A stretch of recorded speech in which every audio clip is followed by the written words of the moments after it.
What if I told you that the smartest student in your class isn't even human? Yep, it's AI. From ChatGPT to Google Gemini, AI tools are becoming the ultimate study partners. But here's the million-dollar question. Is it actually okay to use AI when studying? Because while some people say it's cheating, others argue it's just the future of learning. So today, we're going to break it down. What's good?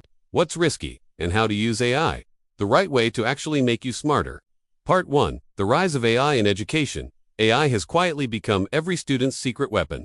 Whether you're using it to summarize a 20-page research paper, understand calculus, or write an essay in seconds, AI feels like magic. According to recent surveys in the US, over 60% of college students have already used AI tools for studying. And guess what? Most of them say it saves hours every week. But before you start celebrating, remember, convenience doesn't always equal understanding. Part 2. Why students love AI. Let's be honest, studying can be tough. You've got deadlines, confusing textbooks, and way too much caffeine. AI tools help by explaining complex topics in plain English, generating quick outlines for essays or presentations, helping you practice problem solving like a virtual tutor, available 24/7. Imagine having a patient teacher who never gets tired of your questions.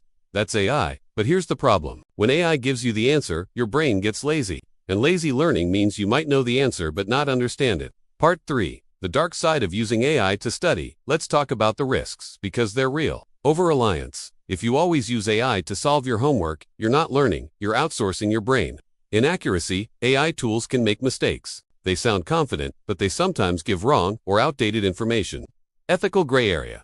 Many schools in the US still consider AI-generated writing as plagiarism if you don't disclose it. Loss of creativity. The more we rely on machines to think for us, the less creative we become. So, yes, AI is powerful, but it's also dangerous if you stop thinking for yourself. Part 4. How to use AI the right way. Now here's the good news. AI isn't the enemy. It's a tool. Just like a calculator or a search engine, it's all about how you use it. Here's how to make AI your study assistant, not your crutch. Use AI to clarify, not copy. Ask it to explain concepts, not to do your homework. Double-check everything. Always verify facts using textbooks, academic sources, or teachers. Turn AI into a teacher.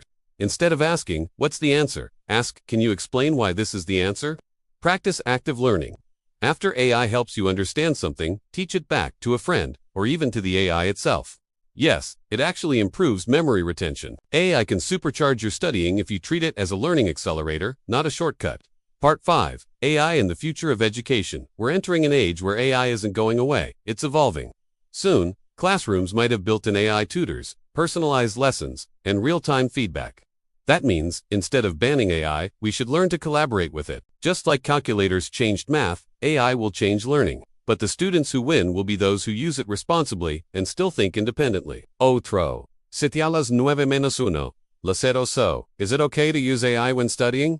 Yes, if you use it to learn. No, if you use it to avoid learning. AI can make you smarter, faster, and more efficient, but only if you stay in control. If you found this video helpful, hit that like button so YouTube knows you want more deep dives like this. Subscribe for weekly videos about money, learning, and the future of AI made simple. And let me know in the comments, do you think using AI in school is fair or cheating? Because your answer might just tell us what the future of education looks like.